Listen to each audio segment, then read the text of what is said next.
So episode 5 of the Saturated Industry Podcast. The SIP is about Thor. Yep. How do you like Thor as a movie? I liked it a lot. It feels different to the other Marvel movies so far, but it deals with a different subject matter. I feel like they made the distinction between like Asgard and Earth well, not just in like it's just like the way the styles, how it's shot, how it feels. Overall I really liked it. Yeah, it had a much slower tempo and a real, like they really went for drama over everything. Yeah, it's very little action in the whole movie. It feels like a Shakespearean play. It feels it's directed by Kenneth Branagh. Yeah, so the movie feels a lot like Hamlet to me. Yeah, well, two warring brothers both vying for their father's seat at the table.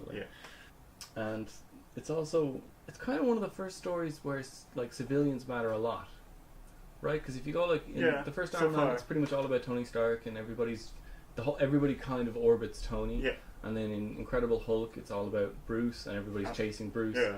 But in this one, I mean, it's kind of all about Thor, but really, like everybody at the start, Thor is the center of everything, and then he gets cast out, and suddenly he's nothing. Yeah. And the rest of the movie is just sort of him building himself back up while Loki consolidates power back home. Yeah.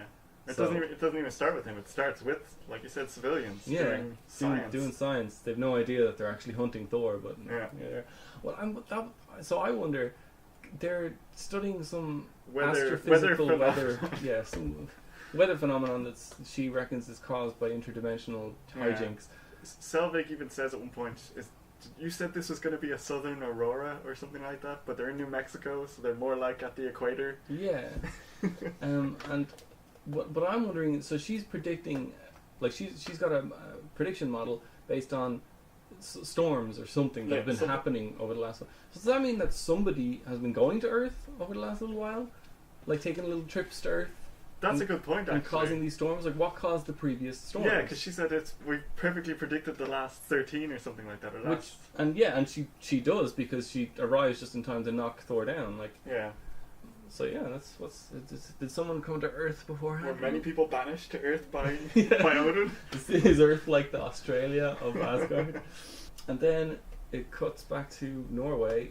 And we get sort of a cold open.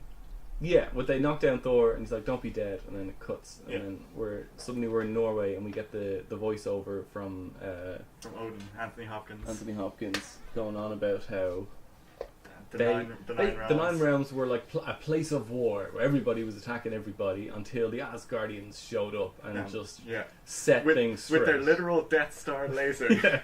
They just showed up and laid waste to whatever. And also, they had this sort of...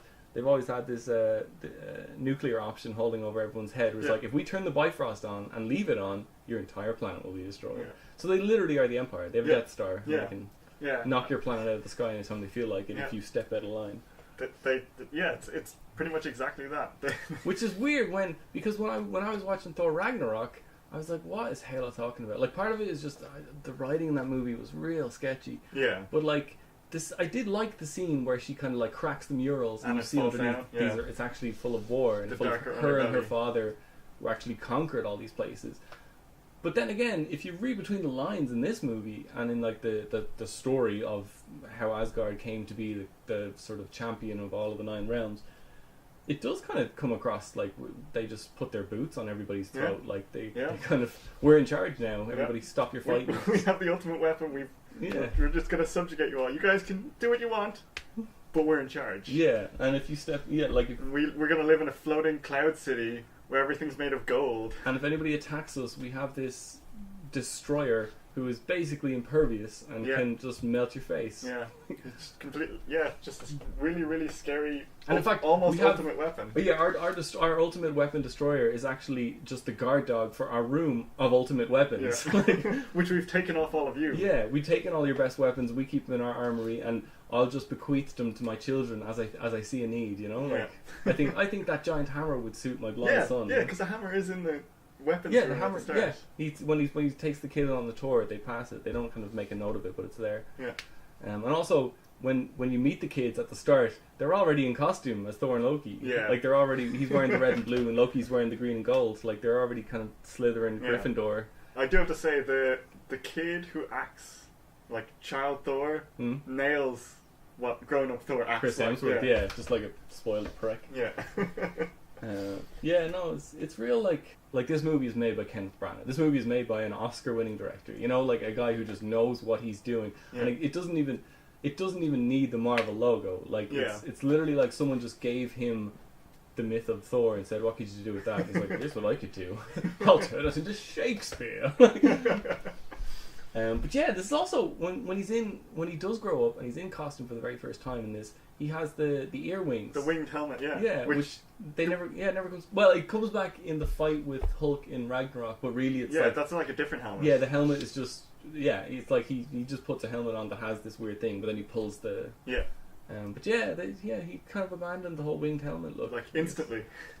But then again, so did like Captain America is supposed to have a kind of weird thing coming off his helmet, but like it would look weird. Like it doesn't suit modern sensibilities.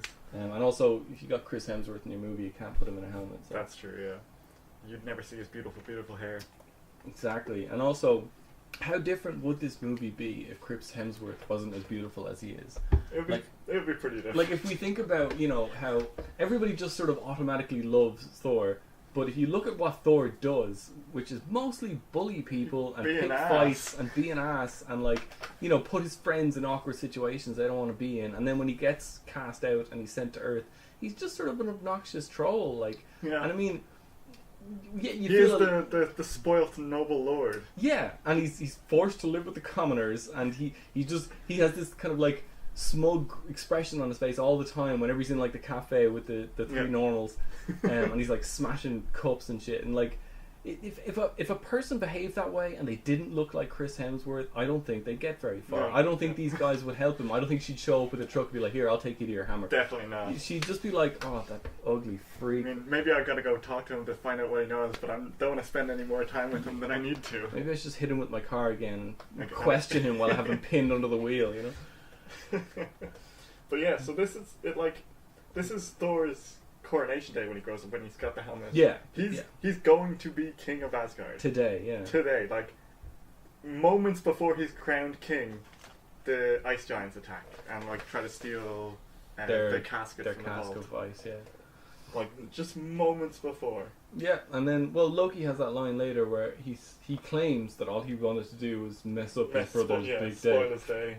But in reality, like I don't know how much of it was he saw an opportunity and ran with it, or whether this whole thing was an elaborate plan from the start. Yeah. But it does, like everything he does seems engineered. Like he does this, which first of all puts the Frost Giants on the radar, and then he sort of has a conversation with Thor where he's even like, "You can't defy Father." No, if you do anything, you'll defy Father. No, I know that. And we as an audience know that he's being manipulative, but everyone in the movie doesn't, and that's where it feels like a play. It's like the people in the play don't know he's being manipulative, but he obviously is, and the audience knows it. Oh no, he's not. Yeah, exactly. You're right. It is. It does. It feels like we have a lot more information than Thor. But then again, it's you get the sense from the start of the movie that Thor is thick. Like he's kind of dumb. Yeah. Not that he's not capable of rational thinking or like whatever, but he doesn't bother. Like he doesn't need to. He's never needed to. Especially at the start of this film, he even when he's grown up, he feels childlike.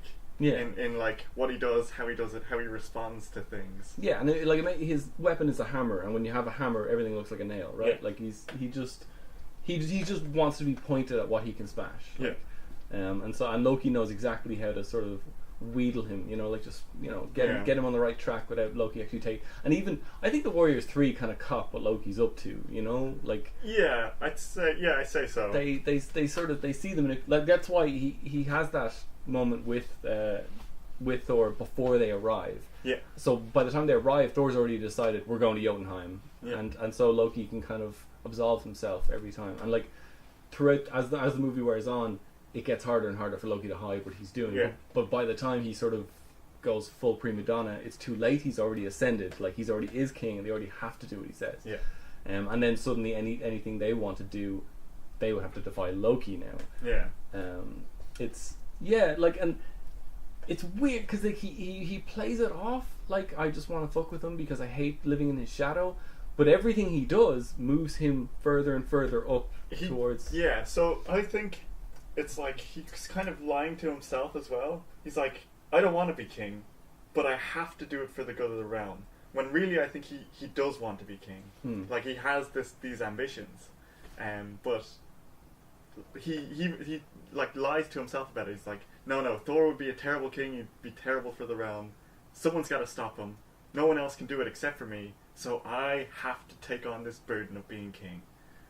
So he's sort of like, I feel like he's sort of lying to himself about it a little bit, or trying to convince himself, or trying to maybe placate himself, or like come to terms with the actions he has to take against his brother and his father to claim the throne. Or it's just pure denial. Like he just refuses to accept that like he's Machiavellian. Like he's like, I'm just doing what I think is in the greatest good. And is everybody dying? Like it's, he doesn't recognize it. Yeah.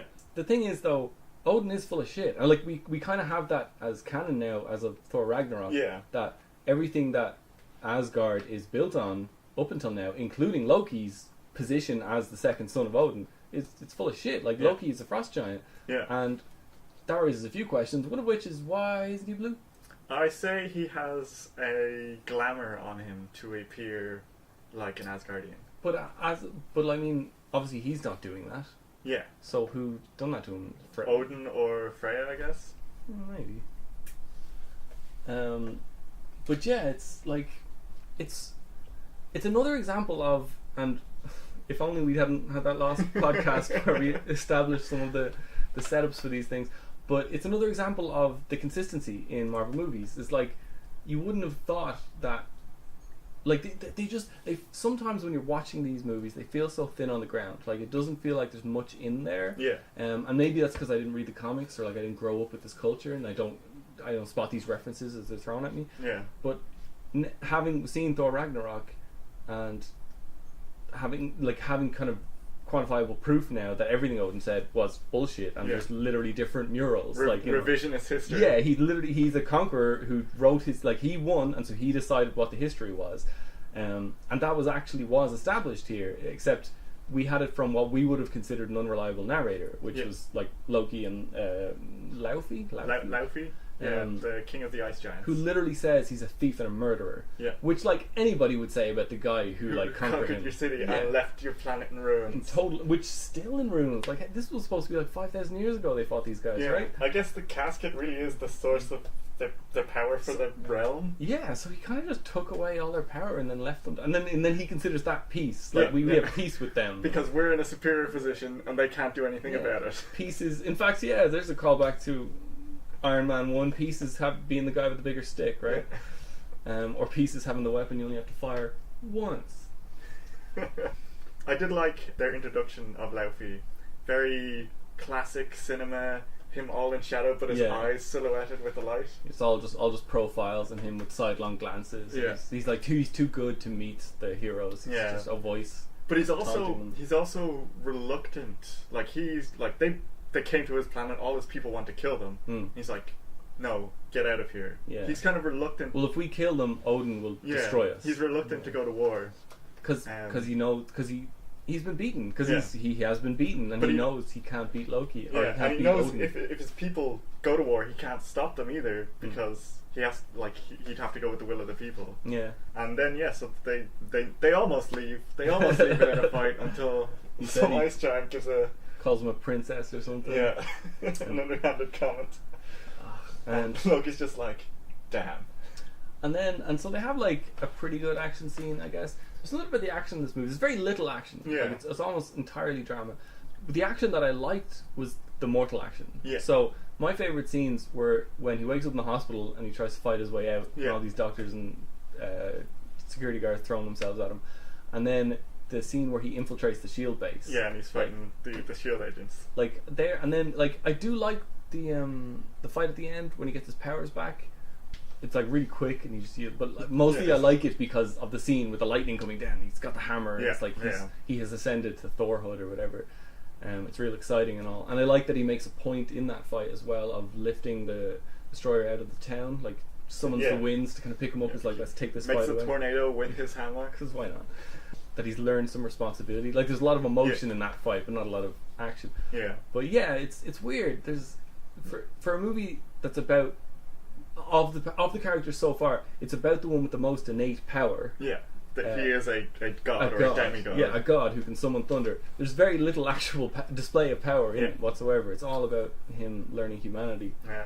Speaking about the consistency between Marvel films, this fight scene, because I just again seen Thor Ragnarok recently, or at least some of the fight scenes of Thor Ragnarok, it's very similar to the fight scene against the demons. He fights very similarly with this hammer, like he spins it around, he throws it at people.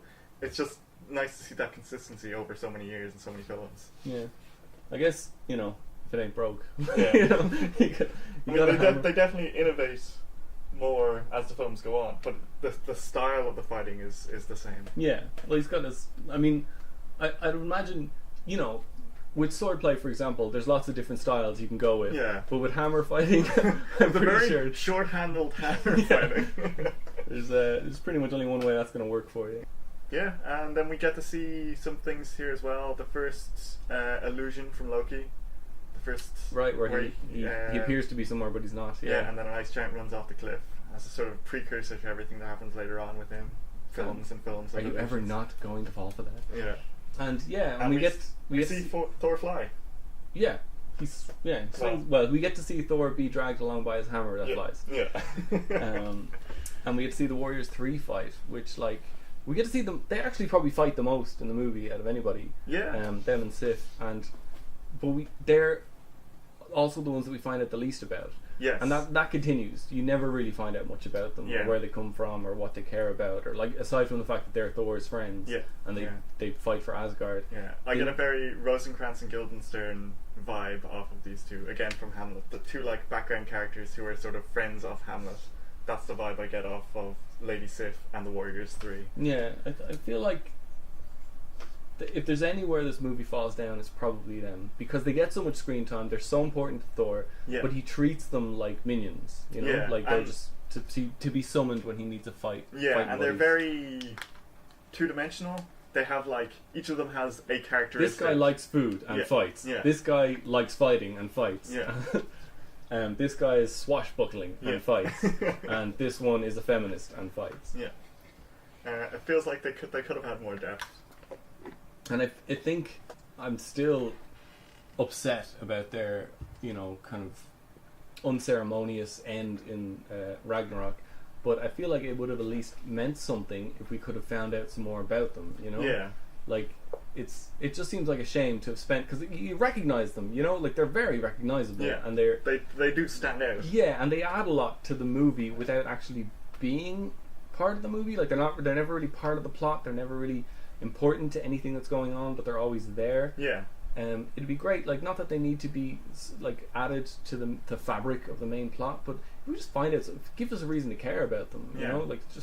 Even just short scenes that would give them some depth. Yeah, some comedy between themselves. They do have some great comedy between themselves. At one point, it does play on his the guy who likes food. It does play on his 2D characteristics of liking food, but don't mistake my appetite for apathy. Yeah, exactly. That was a good line. Yeah. But yeah, I don't know. That's the only I can't. Other than that, this movie it's textbook filmmaking. You know what I mean? It's every beat that you would expect from a hero's journey is here. Yeah. As far as there's an inciting incident, he gets cast out into a new land.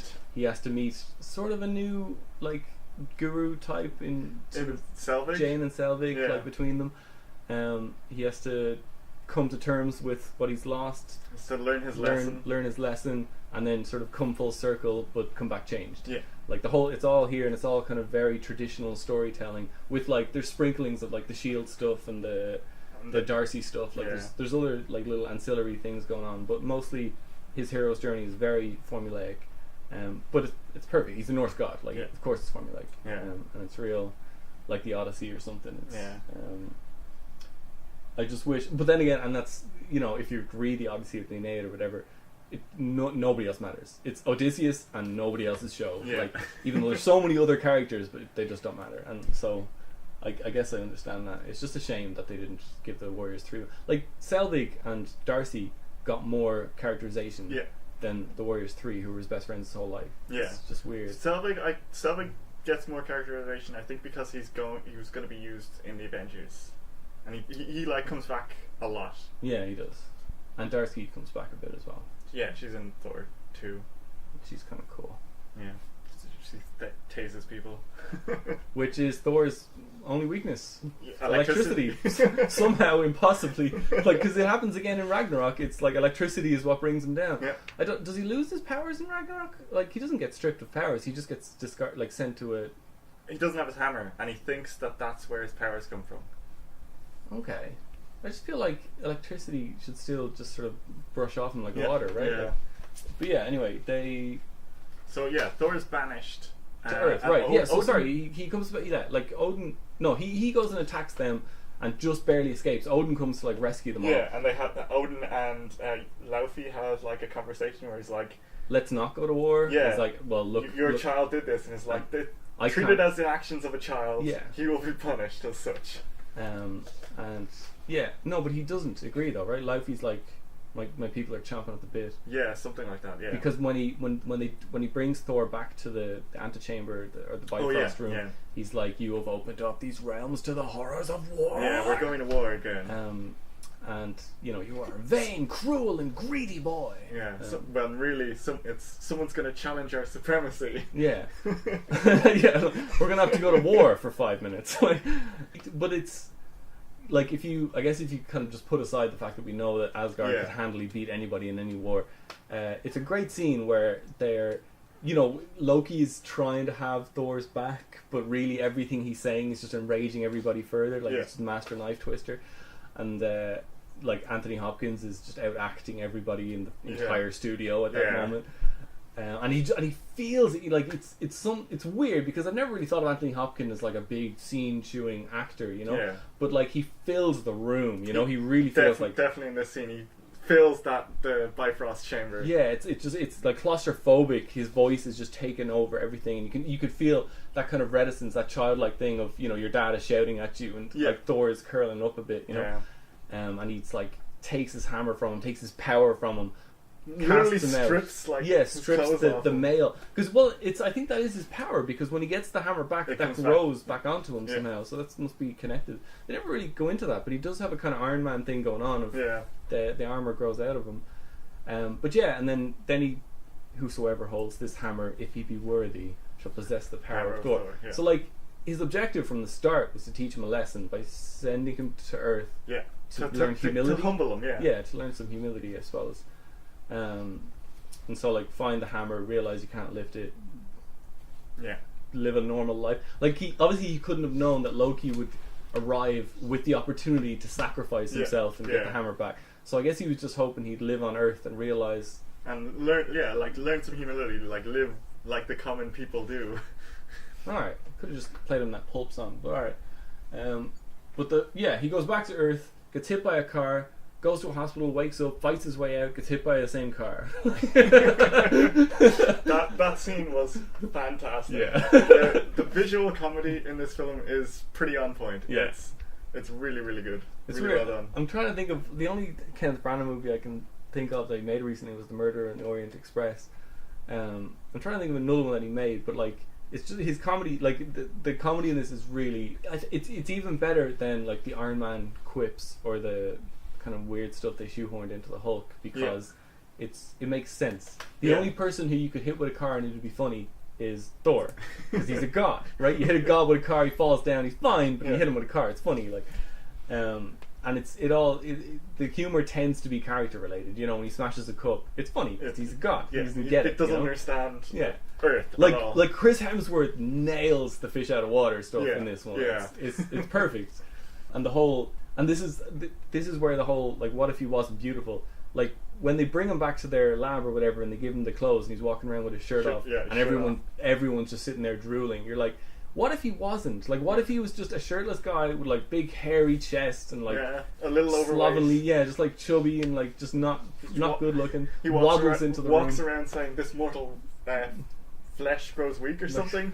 And mortal frame grows weak. You could just see Darcy like retching or whatever, like, instead of salivating. Yeah, I think it would dramatically alter the tone of the film if he wasn't a beautiful man. Yeah. But of course he's a god, so he has to be, I suppose. Yeah. And then cuts back to his friends. Pretty much everyone in Asgard is. Yeah, and so it cuts back to his friends, and they're all kind of laying around, shirts off, around a fire in a giant gold room with nothing but couches and tables of food that I assume is prepared by house elves or something. Yeah. And just like languishing in quiet desolation, you know. Like, yeah. They're all, oh, what are we going to do about Thor? Yeah. This is also Loki kind of is, I think, having a slight crisis here because he's found out, or he suspects that he's an ice giant. Is it Frost Giant? Yeah. Yeah, because of what happened when they were on Jotunheim and the Frost Giant grabbed his arm and he turned blue. And then it went back. Yeah. Yeah. So I think he's having sort of a identity crisis here. He doesn't know what's going on, so he's sort of snippy at Sif and the Warriors 3. And he's not sure. Like, I don't think this factored into his plan. Like he definitely wanted to get Thor banished, but he wasn't expecting to get him banished and then discover he was a Frost Giant this whole time. Yeah. Especially because that's sort of, then he's like, well, now Odin won't let, like, I can't be king. I can't ascend because I'm not. Yeah, I'm the enemy. Blood, I'm a monster. And then he has his Nightcrawler moment where he, like, Odin finds him touching the casket, and they have a great scene where he's like, this scene is amazing as well. This is like, you know, because Tom Hiddleston, I'm guessing, probably went to the Royal Acting whatever, and so did Anthony Hopkins, obviously. Yeah. And they have a proper Shakespearean screaming into each other's face moment, you know, where he's like, "What more am I?" The camera work here as well is perfect. As like Loki's screaming, it like pans down, so he gets higher and higher up. And he's literally, as he's screaming at Odin's sort of crumbling in the last of his strength, and he's failing down. And also Odin admits sort of you're kind of a political bargaining chip. At least initially, I think there's like, yes, initially I took you because I thought you could help, like, secure peace, secure permanent peace between our realms. If I had like an actual Frost Giant as part of my royal court, like that would kind of seal relationship. But I think like you're never gonna have true peace with, you know, a people who you are basically keeping in extreme poverty, like forever. You're subjugating. Yeah, it's just not gonna work. Yeah. But then this is, I suppose then this, like, if it wasn't a plan before, this is what galvanizes Loki to make it a plan now, which is that he is going to create this elaborate ruse of bringing the Jotunheims in, killing their leader in his own father's room, so his father can see, like, I saved you. I saved you, yeah. This also is a great scene because, like, Loki is angry. He's very angry at Odin. And then Odin slips into the Odin sleep, and Loki is instantly that scared little boy who's afraid that his father's dying. Yeah. It's an amazing scene. Yeah, it's a lot more characterization than we've gotten in any of the movies so far, because they were all too kind of the Iron Mans were all too kind of wrapped up in Iron Man, like in like the production of Iron Man suits and whatnot. Like there was a lot of characters, there was so much characterization in Iron Man 2, but for some reason none of it works. None of it hits home. He's literally dying, and he's being all, you know, suicidal and self-destructive, but I just didn't care. Yeah, it doesn't feel like he is. Yeah, and so I don't know how to explain that, but it just didn't work. But in this one, there's just something about the story here, like these two brothers. First of all, Chris Hemsworth, even though they're clearly not brothers, like, you know, like there's no similarities between them whatsoever, but Chris Hemsworth and Tom Hiddleston, it really feels like they're brothers. You know, like they really come across like these guys grew up together. They have tremendous, deep, abiding love for each other, but they fucking hate each other. Yeah. Like, and it's that way you can only feel about a sibling. And they kind of, what is the Odin sleep? Like, I don't know. You know, they say he wasn't prepared for it this time. It's happened before. So does he just go into stasis every so often? I guess so. Loki even says, "I never get used to seeing him like this." Yeah, which sounds like it happens often enough. Yeah, because like I don't know. I know like Asgardians are like, and I assume Frost Giants are relatively long lived, but like I get the feeling that like Thor's coronation must be coming around about in his 20s, right? Like, you know, he's probably yeah, or like that relative age for Asgardians. So so then it's like 200s or something. Like, how old is he? I don't know. Yeah, it's because they come across very young, but I suppose maybe there's something about well, yeah, living on Asgard with nothing to worry about, I guess you wouldn't grow up, you wouldn't mature very quickly. Yeah, that's true. Which is actually probably part of the reason why he gets banished to Earth. Is like, you know, Odin recognizes that he's created this peace, and in this peace, there's no reason for, kind of like our own situation right now, where like we have no wars and we have no strife and whatever, and so millennials tend to just sort of stay kids forever, stay in college forever. Yeah. I guess that's just what utopia will be like. Like if we ever achieve it, like this, if we ever achieve a post-scarcity society, it'll probably take a very long time for people to mature. But hopefully we'll all be so long-lived by then that exactly. This is also the first movie where we see Shield. Yeah, where we see Shield as an antagonist. Yeah. Like they're kind of coming in and just taking what they need. Yeah. Because I would say probably because things are escalating now at such an exponential rate. Yeah, like, it's the climb of events has started definitely, and like things are getting away from us. Yeah, like Vision points out in the Civil War, I think, where he's like, you appeared this amount of time ago, and since then this amount of world-ending events has happened, and it's been on this kind of crazy curve. Yeah, and we're at the sort of apex of the curve where we're starting to just shoot straight up. We're at that like global warming thing where we've hit the year 2010 and it's just spiking. And so Shield is like, no, we're just going to take everything you have and we're going to try and figure this out. Yeah. But as happens in every instance of Shield in this universe and in their own TV show, they have no idea what they're doing, and eventually they just have to trust somebody else. Yeah, basically. It's interesting to see Shield from the perspective of civilians, where they come in, they're a big government agency with no face, and they just roll over, take whatever they want and leave. Next, we sort of see the Sif and the Warriors 3 cop to the fact that Loki could be behind everything. Yeah. And they're like, we have to go tell Odin. And they go to the throne room, and we get this dramatic shot of Loki's silhouette, of the shadow of Loki when it pans over, and then he's sitting on the throne, and he's like, Odin has fallen into the Odin sleep. Not for the first time that we like had a dramatic shot of somebody expecting to see somebody on the throne and it turning out to be Loki. Yeah. Or not, sorry, this is the first time, but not the last time. Yeah. He likes his dramatic shots. Yeah, and there's lots of... They're like honor bound to obey him because he's acting king or steward or whatever. He presents himself king, but he's in charge. So they're sort of honor bound to obey him, but they don't want to actually tell him what's going on because they think he's a traitor. Yeah, well, yeah. And so they're like, oh, you're king now, bring back Thor! As a way of sort of confirming that he's the traitor, because he won't do it. Yeah. It's kind of like that scene in The Last Jedi where they kill Snoke and everybody in the room, and then she's like, we did it! Save the rebels! Yeah. It's like, no.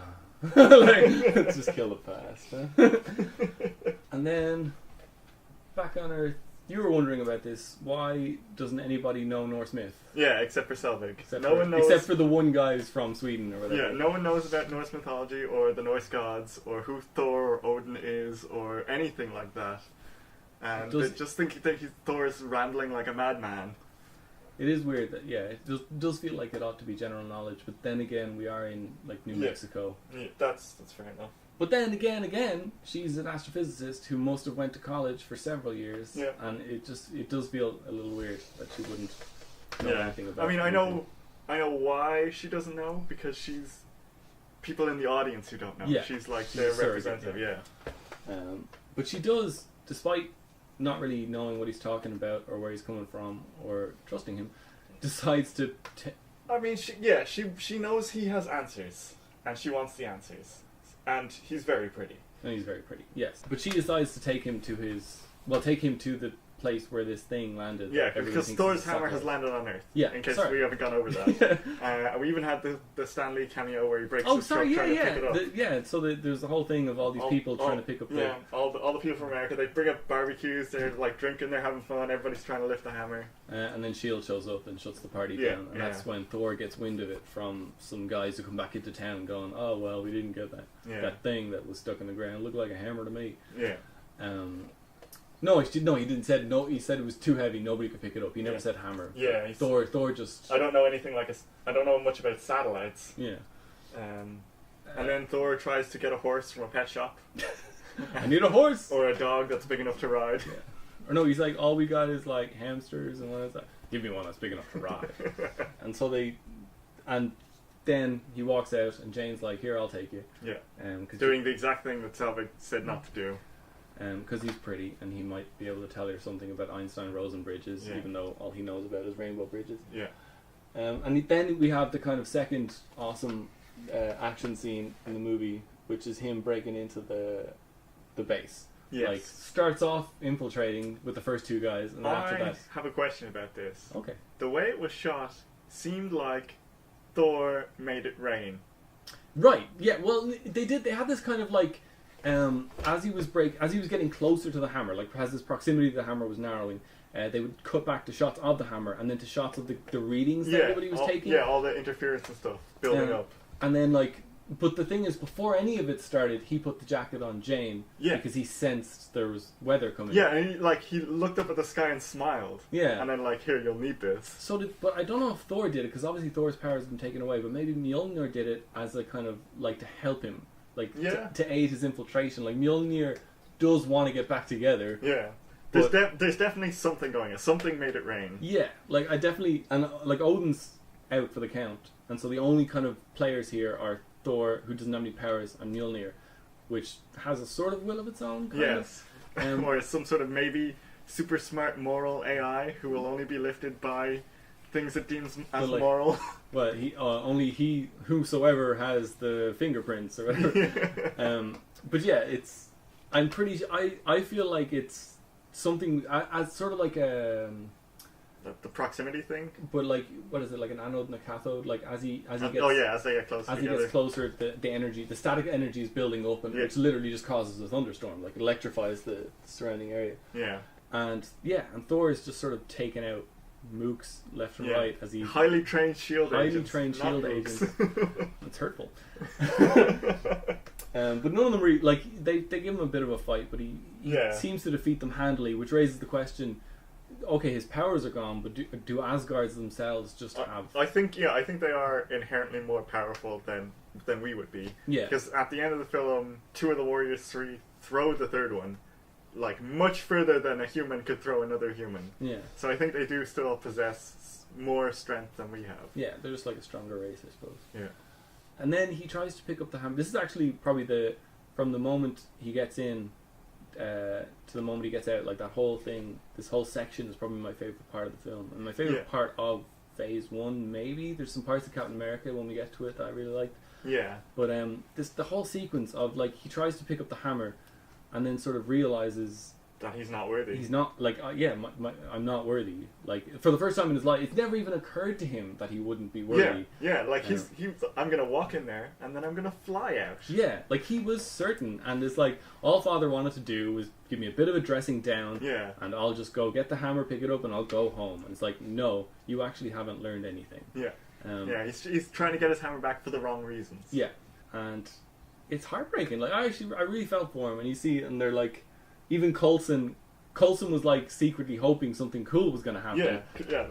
And then nothing happens. Yeah. And he's all right, take him down, I guess. But he doesn't even take him down. Thor is broken. He's in the mud, in the rain, and he just lets himself be taken away by the shield agents. Yeah. And then it's the scene with him in the interrogation room, and Coulson's where'd you learn it? Chechnya or Pakistan? It's come on, dude. This guy didn't learn it on Earth. You gotta open your mind a bit. I gotta say, in this scene, something did jump out at me. There is a lot of Dutch angles used. All the time, everywhere. I think it's tactical, implementation of Dutch angle to show, because Dutch angle is supposed to show that something is wrong. Yeah. And this is sort of, for the first time in Thor feels something's wrong. Yeah, for the first time, even though stuff's been wrong all along, Thor's just been blissfully unaware, completely oblivious to all of it. And finally, it's creeping in. He's realizing that there's just so much more going on in the world than I've ever paid attention to. And this is his he's fucking. This is one way to learn it. It's a little harsh, but I'm guessing Odin was planning on being awake for this part, so it wasn't supposed to go this way. Yeah.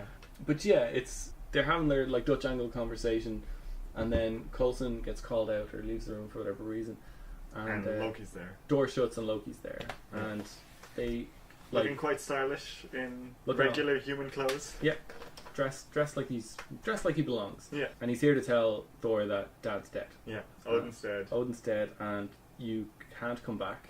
Mom has actually said you're not allowed to come back, and actually, you not coming back is the condition on which we have achieved peace with the Frost Giants. So this like, I feel like Thor should have picked up on lying here. He like Loki really tipped his hand. Is like, actually, you can't come back because peace with the Frost Giants is contingent on you staying banished.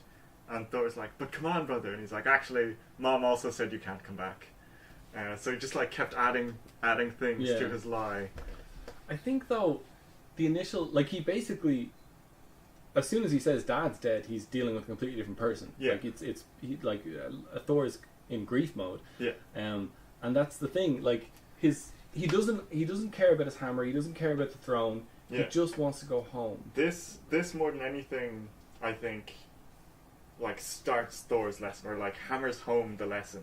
Like, yes, he couldn't pick up his hammer, but this is what like really breaks him and what really teaches him humility. You know, because Loki, of course, makes it seem as if like you killed Dad. Like the stress of everything caused by you. Your banishment and then the war, it was just too much. But don't blame yourself. Yeah. But there's just that scene where he's like, "Can I come home?" And he's like a little boy, and he's like asking his little brother, who, like, bear in mind, we know loads about Loki at this point. We know that he's a frost giant. We know that he's got evil machinations going on behind the scenes. Yeah. As far as Thor's concerned, Loki is still just his little brother, who like has always had his back, who's always been there for him, and is now showing up to deliver some bad news. That Dad has died. That Dad has died, and that you can't come home. And I'm sorry. Appears conciliatory, you know, and at the end of it, Thor actually Thor apologizes to him. Yes. Thor says sorry here for the first time, and this is like a supreme break in his character. And he apologizes to Loki, and he thanks Loki for like coming to him. Yeah, like, you know, you didn't like in Thor's mind, Loki has kind of done him a favor because he's like, I only understand how much trouble I've caused. I understand how difficult things are back home. I'm sorry that I caused all of that, and thank you for coming to me when you have to deal with all that. Like, Thor is like, part of it, of course, is grief, and it's very easy to be apologetic when you're grieving about something, but a big part of it, I think, is Thor's finally learning something. Yes. Something. Yeah, something. And then we see Loki try to sneakily pick up the hammer, but that doesn't work. Because, of course, he's not worthy or not doing it for the right reasons. And he gives a quick glance upwards, which makes me wonder whether or not Heimdall can see him at the time, or if Heimdall's watching. If Heimdall's watching, yeah. Because we find out later in the film that Loki's able to mask himself from Heimdall's sight. But is he able to mask others? And is he able to... So, for example, this situation, this conversation, I would assume if Heimdall's not up to anything, he's probably watching Thor. Yeah. Most of the time when he's in the Bifrost, just to make sure Thor's okay. Yeah. And I'm wondering, like, did he see Thor talking to nobody, or does Loki's mask kind of extend to the room he's in? Do you know what I mean? I think it probably extends to the room he's in, or to whatever area he wants, basically. Because he does talk to the king of Laufey. And Heimdall doesn't know what they were talking about. Yeah. And then we get... Also, was Loki there? That's another question I had. Was he actually there or not? Yeah. It seems like not, but maybe he was, because he's an illusionist and a magician. Because that would mean that he took the Bifrost to Earth, which they would have detected with their machines. Oh no, their machines were taken from them. But then S.H.I.E.L.D. has machines. They seem set up somewhere. I don't know. It's probably not important, but like, it's just I just wonder. I think when it cuts, isn't he already back home? Do you know what I mean? Like, as if he was projecting? It feels like he was projecting there. Okay. So then it wouldn't have looked like anything to Heimdall, I suppose. Yeah. But then, okay, so Thor gets broken out of, gets let out of by Eric. Like, basically, Coulson is 100% on point at all times in the entire movie. He fully knows what's going on, and for some reason just keeps letting things play out to get more information, because Thor's stonewalling him. Yeah, he's not going to get anything out of him. He's not going to torture him or anything, because they're the good guys. Yeah. They're S.H.I.E.L.D. And then this guy shows up being like, "Oh no, that's not a crazy god. That's just Dr. Rob." Blah, blah, blah. I can't remember Something. his name. it's like her ex-boyfriend. Yeah, it's just one of my friends. Donald. Yeah, Donald something, yeah. And then he's got like a fake ID. How did he get that fake ID in the system? And she's just like, yeah, it's fake ID. Well, yeah, it's not in the system. Like, he put it up and it's like fraudulent ID, like, straight away. Like, it didn't work whatsoever. Yeah. But he lets him get away. Does he let him take that book? Because why would that book just be sitting out there? I think so. Yeah. I think he lets him take the book. So he's able to bring the book back to Jane, but first he goes drinking. Yeah, it's like, keep him away from the bars. Okay, where are we going? We're going to get a drink. We're going to go get a drink. Yeah. This is where I felt they had the sort of mentee part, like the old wise man teaching the hero a few things. Yeah. But not really, because he's like, you're a good guy, but stay away from Jane. Yeah, like, I'm going to help you, but tomorrow I need you to not be here. Yeah, you need to be gone. You're gonna bring danger to Jane. Yeah, and then Thor drinks under a table. And then carries him home, and him and Jane get closer than they ever were. Yeah. And he teaches her about Yggdrasil and the World's Tree. And, and how Hubel can see it. You just didn't know. And they kind of, I don't know, it's weird. Like, I guess they have a romance, but really it feels like she's just looking at, like, I would probably fall in love with Chris Hemsworth. If I met him in person, yeah. Like, if he just literally fell into your life on a rainbow road, you know, right? With all these like impossible muscles and his fish out of water attitude. Yeah, like there's not much to like. It doesn't feel like they have a lot in common or like they connect on any level other than that. Like, you're Natalie Portman, you're Chris Hemsworth. Like, yeah. But anyway, they kind of fall in love. They do have some like banter back and forth. Yeah. But nothing like the chemistry of say between Stark and Pepper. Yeah. But yeah, but then that's what that night is. They sort of, that's where they fall for each other. Yeah. And then they like cook and make breakfast for. And Selvig has just completely forgotten about, you're not supposed to be here tomorrow. Like, yeah, because you're a good guy. Yeah. You're not the god of thunder, but you ought to be. And this is also when Thor has kind of accepted that I live here now. Yeah. Like, this is my life now. I can't go home. My father's dead. The realm is in the hands of my brother Loki. It'll be safe. Yeah. But on the other hand, Loki is decided he needs to kill Thor. Like, he needs to send the Destroyer to Earth to make sure his brother doesn't return. So the Warriors 3... Because the Warriors 3 and Sif are like... We're going to go get him, bring him back. We're going to go get him. And then Heimdall's like, well... I'm just going to leave this room with the sword in the thing. Loki has ordered Heimdall not to open the Bifrost to anyone else. And so Heimdall just leaves the Bifrost unlocked so that everyone else can use it. And so they head to Earth, and Loki sends the Destroyer after them. Yeah. Which, I have a question about the Destroyer. Is it sentient? Or is it a robot? Is it an automaton? I don't think it's an automaton, but I think probably it's some sort of, like, combat robot. But does it think? Like a magical combat robot. Okay. Because I'm just wondering, like, it's basically in cryosleep its whole life. Like, it just lives behind that grid. Yeah. And gets called out every so often. And I'm wondering how, like, it's not as if, like, it comes out and he's like, go kill the Warriors 3. Like, he just talks to it as if it's a thing. So I'm just wondering, it's not like important, it never comes up again, it's not going to exist in any future movies, but I'm just wondering, like, do they just keep a sentient being locked away, and when they need to use it, let it out? Yeah, my like taking it is because Thor's like, this is a realm that's halfway between science and magic. My take on it is that it's some sort of crazy, like, war AI, just like designed for battle, and will take the orders of the king of Asgard. Okay, I mean, yeah, I'll buy that. It's definitely not one of Stark's anyway. Yeah. Which is the next question that comes up from Coulson. Or not Coulson. One of the other agents. One of the agents, and then, he never tells me anything.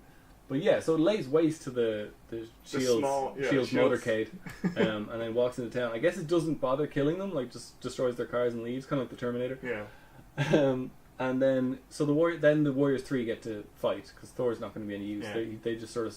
So Thor and the humans start going door to door and yelling at everybody to get out of town, which they do, no problem. Yeah. Like, I know I mean, a giant metal robot is walking into town. I mean, they can't see that yet. Like, but you got to bear in mind, it's landing in the same place Thor landed, in the same place the Warriors 3 landed, which seems to be miles outside of town. Yeah.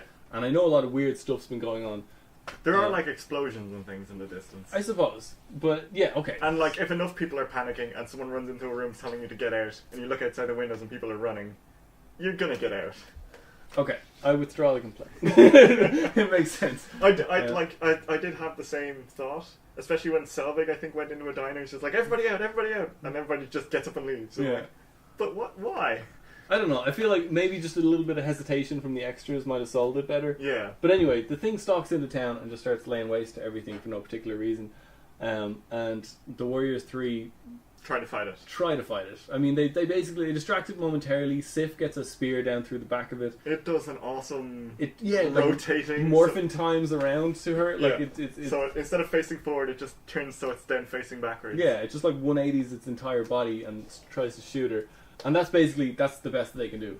So they realize, okay, we can't actually kill this thing. Yeah, because it's just made up of segments of metal and fire. Yeah, it just got a hollow fire heart in there. Yeah, I imagine this is one of the weapons that they've taken from one of the subjugated realms. Probably. There probably is some like crazy technocracy, one of the 9 realms, that they've just taken all their best robots from, and now they just live also in poverty. Like in the second movie, you see there's another kind of another war going on in one of the other realms that Thor had to jump in and solve, and it looks like a fucking feudal empire, right? Like it looks like peasants and stuff. Yep. And I mean, what? They have interdimensional travel and they're still living with the feudal system. Like this has got to be Asgard's influence. Yeah. But yeah, so Thor convinces the Warriors 3 to just like get everybody and get out of town, and he tells them, "I have a plan." Yeah. He's got a shield in his hands, like, "I've got a plan." And then as soon as their backs are turned, he drops the shield and just starts walking towards the thing. And they're like I understand from a dramatic standpoint, like Thor has to do this by himself, but they're like 100 feet away. We can see as he's walking towards it, there's a shot of him face on, and we see them behind him, and any one of them could sprint up and stop him if they wanted to. Yeah. But they all stand there like, "What's he doing? We should stop him." He said he has a plan. Yeah, his plan is to reason with Loki, who he knows is behind the Destroyer, and it seems to work. Yeah, because the Warriors 3 have told him that Odin's alive, and that Loki's taken the throne, that Loki's behind everything. And Thor has kind of calmly absorbed this and recognized that, like, he completely understands. Yeah. I have been a shadow cast over my brother, and he feels inferior and insignificant, and this is just him acting out and trying to assert his place. Yeah. And I as anybody, like, I can understand that. And so as a kid, he was a snake, and then he stabbed me.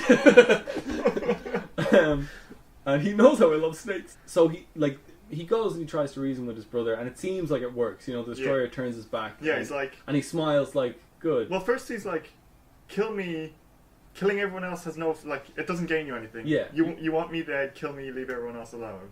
And then the Destroyer turns away dramatically, like, oh, maybe he's not going to kill him at all. And Thor smiles like, we're still brothers. And then backhand. Yeah. And like, Thor being immortal, it crushes his bones. Yeah, like there are big rents up his chest, up his face. And it just looks like most of the upper left section of his body is crushed. That's something I didn't notice in the first time I watched it, or any of the subsequent times. The big scratches from the back of the gauntlet where it has spikes on the knuckles. Yeah, the Destroyer then like starts walking away dramatically, slow motion.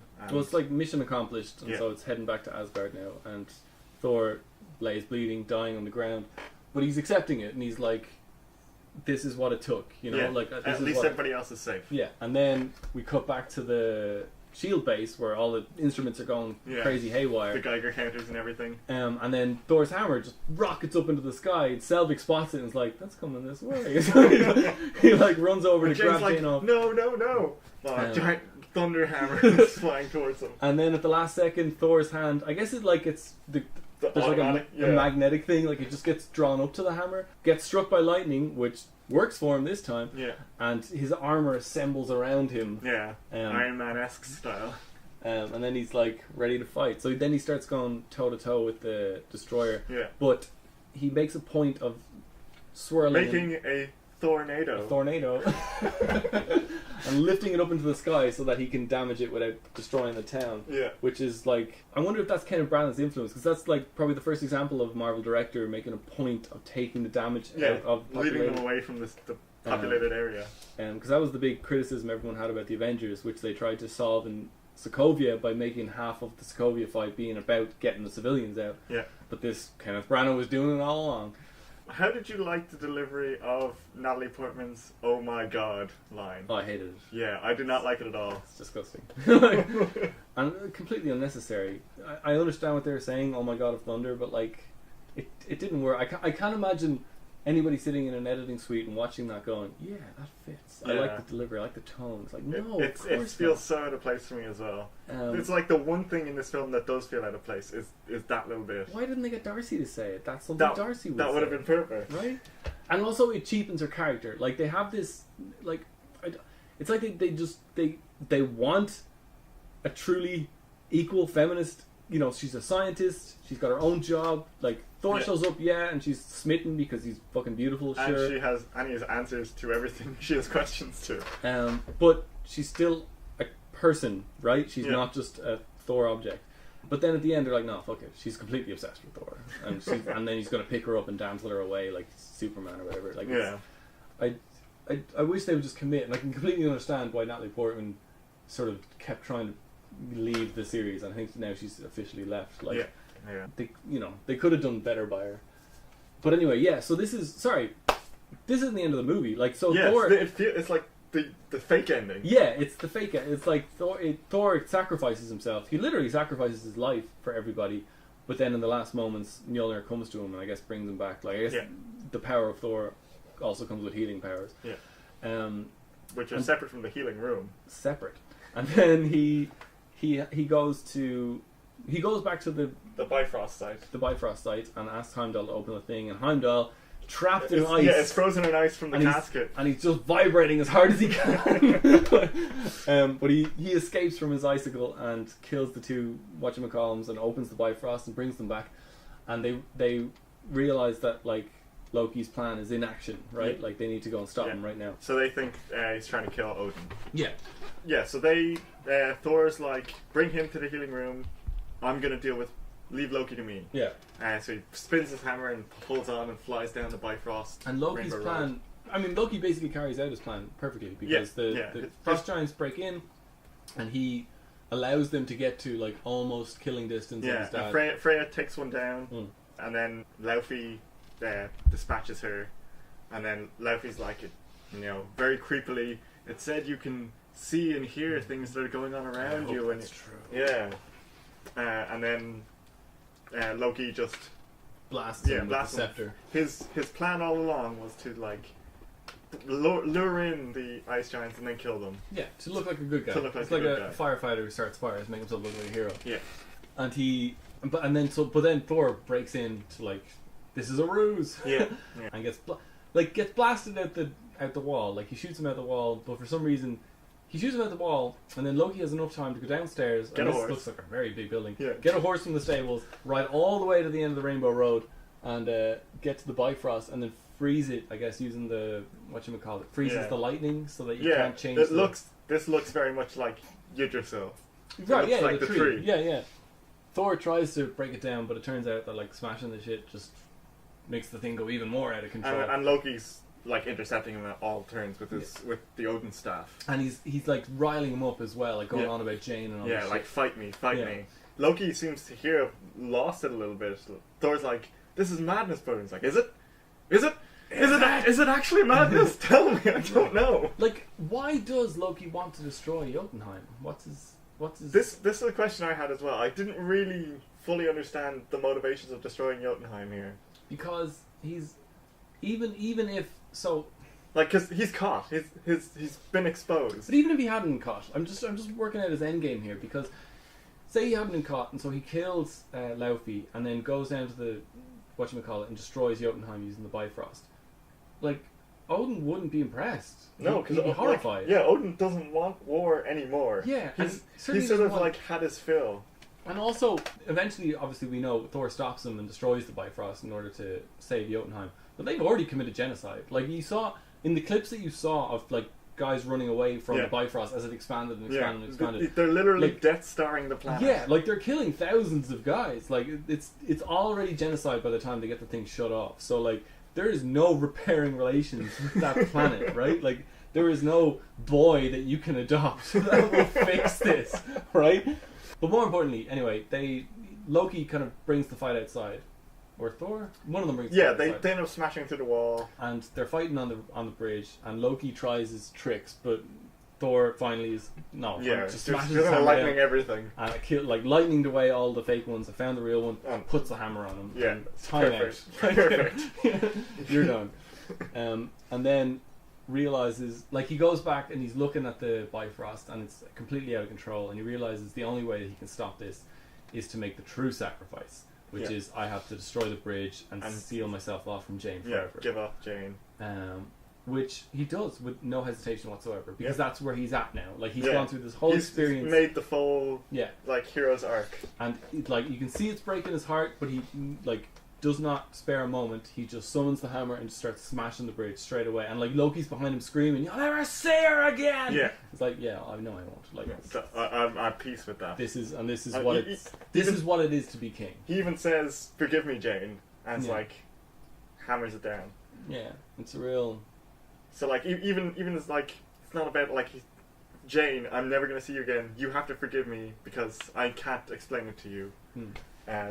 This is something I have to do. So he smashes it up. The whole kind of bridge explodes, or falls a shockwave off the side of their disc world. Yeah, they're left they're both about to fall, but then Odin, who is mysteriously woken up, arrives, catches Thor's ankle, and Thor's holding the scepter with Loki in the other end of it, and they're all kind of held there, like Odin holding them up, and Loki's kind of screaming, like, "This is all for you." Yeah, I did it for you, and all he says is, "No, Loki," which I'm not really sure what he's saying no to exactly. Yeah. But just, I think it's a general kind of, you've got it wrong. Yeah. You don't get it. Yeah, you don't understand. And Loki lets go. And for me, if this was a movie in and of itself, wow, what an ending, right? Like, Loki's like, I did all of this, and I did what Thor would do, and he still didn't like me. Yeah. And I did what Thor was going to do at the start of the film. Yeah. And it's like, well, fine then, and he just kills himself. Like, wow, if only they hadn't brought him back. Now, obviously, like, I would not have the Avengers without him. Like, it's he makes that movie. But this is the start of the Marvel fake out death trope, right? Of like, here's Thor, Loki dies but not really, and then in Captain America dies but not really, and then the Winter Soldier dies but not really. Like, it just becomes this thing that keeps happening again in every movie where death is completely meaningless. And I know that's how it is in the comics. Nobody ever dies forever for real. There's always a way to bring them back, whether you clone them or go back in time or Flashpoint or whatever. There's ways to end films without having someone fake die. Right, like, and you could still have a conclusion without them having to fake die. There are other dramatic conceits, and that's what I think they're starting to learn their lesson. Like, they kind of had like in Captain America, in Civil War, I thought they found a sort of happy medium where, like, Rhodey didn't die, but he's lost the use of his legs, and like Zemo wasn't allowed to kill himself because Black Panther rose above it, and like maybe they're gonna find better ways, but from now until the end of Phase 2, nearly every movie has a fake out death. Yeah, nearly every single one, or has a death, which when we see the next movie, it turns out, he didn't actually die. Yeah, which it's bullshit, Yeah, and it happens too much. And it's a case of like, it's weird because they put so much emphasis on the consistency between the stories and like and how everything's interconnected. Yeah, and like how galvanized the universe really is. But then they have these movies that obviously the movies are all made by different people. Different people have different stories they want to tell and different characters they want to use. But it's like, it doesn't, like, any character can die, and then the next director can say, well, actually, I need that character. So no problem. Dead. Yeah, he's not dead. Yeah, no, it didn't work, or he comes back, or here's magic. Yeah. But like, in no case is that more overused than Loki, who has died in every appearance he's died, I think. Except for Ragnarok? Probably. Well, we'll get there. Yeah. Maybe not. But like actually, no, he doesn't die in the Avengers. They just capture him. Yeah, they capture him in the Avengers. But in Thor 2, he dies like twice, right? Because he dies on the sands, and then he dies, and then there's actually Odin. Then he turns out to actually be Odin, and it's, I don't know, it just sort of, it cheapens the drama because like he doesn't need to die. Nobody needs to die. Like, the thing about, say, a movie like even Coulson, although technically in movie canon Coulson's dead, but in the Marvel Cinematic Universe, oh my god, no, just like we'll save that for the Avengers because jeez, that's going to be a very long conversation. But it's, I think they need to really think about scope. Like the problem with as the movies get, it's the same thing as I was talking about with Pepper and Iron Man 2. As the movies get bigger and bigger and more cosmic, the stakes are going to become much more difficult for us to grasp. So you know? Astronomical. Yeah, it's like that. I can't fathom what they're fighting for. Like, the galaxy doesn't matter to me. The Earth, maybe. Ireland, definitely. You know, Europe, sure. You know, like places where my things are. Yeah, but as it gets more, and so it's the same thing with character. Like as the stakes get so big. The only like method they have left to like try and hit something home is to kill a character, right? Yeah. Because like when we get to that scale where they're no longer fighting over New York, they're no longer fighting over the Earth. When they get to the scale where they're fighting over the entire solar system or the universe, or like, reality as we know it. Yeah, like I don't care if you destroy Proxima Centauri or Neptune, you know, like. But if you kill Captain Marvel or if you kill Iron Man, yeah, that might matter. But the problem is. So many people have fake died. Yeah, already. That I'll never believe it, and then also you probably can't. Like the thing is, the reason they keep bringing them back is because these characters are so profitable. Yeah, like, they make money. Yeah, like they can't kill them. It's not it just won't work from a marketing standpoint. Like they can't afford to kill these people.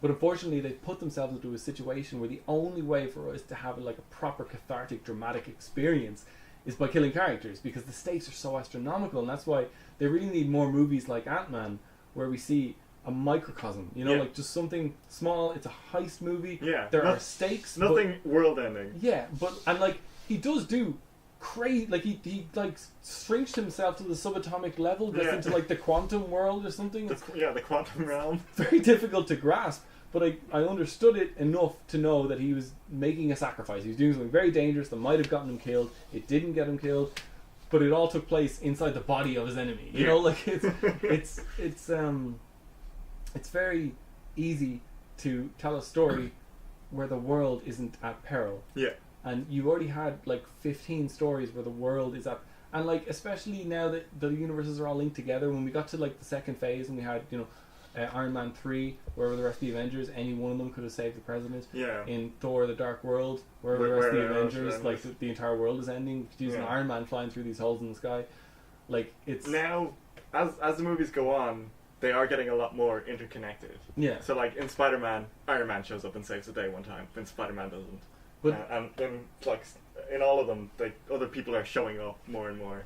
In Spider-Man though, I feel like it's more a case of Iron Man is becoming a surrogate parent to Peter. Yeah, that's true. Which tells me, I mean, if I'm a storyteller, one of them's got to die, like one or the other. I'd be really impressed if they killed Spider-Man, especially because he's like Tom Holland's so popular. Yeah, I don't think they're gonna. They're probably not gonna. But because there is Homecoming 2. No, not soon, but just in general, like that would be a real, like if you ever wanted to fully turn Tony to the dark side, like that'd be a way to do it. Swipe that from like. Or the inverse, like take Iron Man from Peter. Yeah. But that's sort of those are the kind of dramatic moments that we're never really going to get, because death is never going to mean anything. Yeah. Unless they make a decision. To change things. It would have been amazing if death had been used much more rarely, but when it happened, it was permanent. Yeah. Because it would have an impact. It would be final.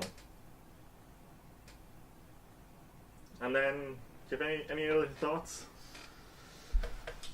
No, I think let's work out where we place this. So our leaderboard as it stands, we do have one more scene, the final scene just after the credits. Oh, the setup for Avengers. Yeah, where we see Selvig in a creepy underground basement, which apparently S.H.I.E.L.D. operates in exclusively. Yeah, and he gets shown the Tesseract for the first time. Yeah, which by Fury. Yeah, what's Fury say? It could be a source of power, unlimited power or something. Yeah.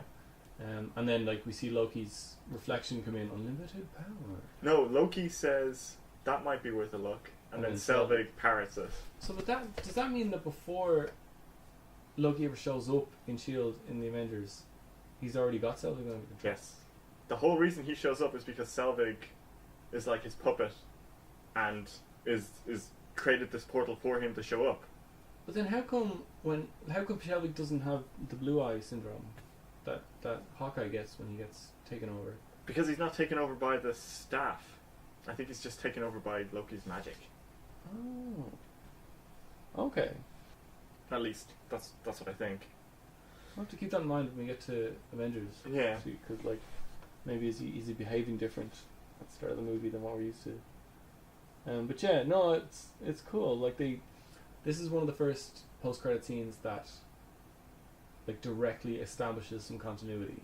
Yeah. You know, it's more than just, do you want to join my team? It's like, here's a plot point. 2 movies from now, it's going to be the most important thing in the universe. Like, yeah. And not just 2 movies from now. This is going to be really important for every movie. Well, not for every movie, but for like Infinity War. In fact, it's in the next movie because that's what Red Skull is looking for to begin with. Oh yeah, it is. Tesseract. It is in the next movie. And then Captain America takes it from him. Anyway, we'll be watching that movie next week. So, yeah. So, leaderboard. Our leaderboard right now goes Iron Man 2, and Hulk. Yeah. First, second, third. So where would you put Thor? I think I'd put it above Iron Man 2. I don't know if I'd put it above Iron Man myself. I think I would put it above Iron Man. Yeah? You like it more than the first Iron Man? I mean, I like the first Iron Man, but I feel like a lot of the most important things they improved on. So, better villain, better ending. That's fair, yeah. More characterization.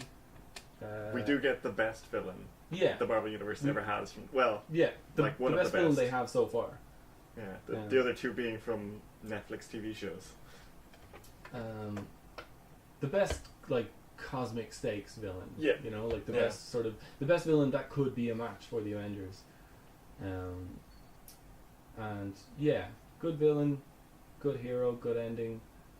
A very dramatic film. Very dramatic, very well-rounded, like a kind of a well-written, well-executed script. Yeah. You know, it felt like just a good movie. In the way that a lot of all the Marvel movies feel like good popcorn flicks, but this felt like a good movie. Yeah. And it's definitely a lot slower. It's got a much different pace and tone than the rest of the Marvel movies. But I think, like, if you were to watch it in a vacuum, like if you hadn't seen Iron Man, the Hulk, and Iron Man 2, and you were to just watch Thor, and then that was your baseline, you'd like Thor a hell of a lot more. Like, if you were able to watch Thor in a vacuum and then go and watch Iron Man and the rest of them, I think you would have a much higher opinion of Thor than if you were coming to Thor from Iron Man. Because I can understand, like, Iron Man's it's much more kinetic. It's very, like, it sweeps you up and it's a roller coaster. Whereas this is a proper movie. Like, this is, you know, you sit down, it happens, you know, it's 2 hours. It's like it's closer to a novel, whereas I would say Iron Man is more like a short story, like punchy. Yeah. But I don't know, I just liked it. I liked Thor more as a character. And especially that scene with him and his brother in the interrogation room just affected me. Like, there's a lot of really impactful scenes in this, actually. And it's just storytelling that, like, it's like storytelling about a family where it's not all about daddy issues. Like, it's like got sibling rivalry. It's internecine conflict. Yeah. Like, there's a power struggle for a throne. And ultimately, they never forget the fact that these are just 2 boys, right? It's at all times. Yeah, all throughout the film, you always get those, like, split seconds where, like, they've gone back to their kid. Like, you see the kid version of them in there. And it's just something about it. Like, and it's probably a lot of it is nostalgia. I remember going to see this in, like, Dundrum Cinema 10 years ago, and like, I don't know, I liked it a lot. Yeah. As a movie where it introduces more, it's the first movie where it gets to the weirder parts of the comics. Yeah. Because so far we've had the Hulk and Iron Man. They're very, like, sciencey based. Yeah. And then Thor is a god. Yeah. And there's magic. So it's like 2 guys. Other realms. Like, one guy who, like, accidentally got his powers, and one guy who built a suit of armor. but now we have a guy who was just born a god. Yeah. And can summon lightning and has a magic hammer. And lives in a magical world. Yeah. Subjugates other magical worlds. And can teleport there at whim and dominate them all. Has the Death Star. So, I don't know. I think you've convinced me. I think it's more Iron Man is like, it's the film that launched a franchise, and going back to it, it was better than I remember. But I think I'm still looking at it a bit through rose-colored glasses, and this is a better film overall. We could say Iron Man and Thor are tied for now, and then see what happens when Captain America comes in. Yeah. So we'll make it number 1 is Iron Man and Thor, and number 2 and 3 stay the same. So Iron Man 2 and Hulk. Yeah. So Iron Man, Thor, Iron Man 2, and then I'll do that better next week. All right. So that was the. Was that the first time we actually named it? Or did we name it I think we named it last week as well. Okay. So the 4th episode overall, 5th episode technically, 4th episode actually released. And 2nd episode where we actually had a name.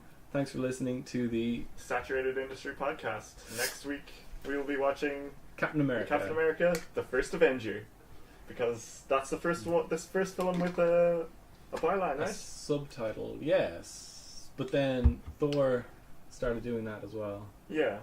But yeah, Iron Man was always numbers, and then they started using bylines. The First Avenger, and the Avengers movies started having them. Yeah. Although, and then our release of the Avengers was called Avengers Assemble because they were worried that we would mix it up with the Avengers movies from England, where there's like spies or whatever. Yeah.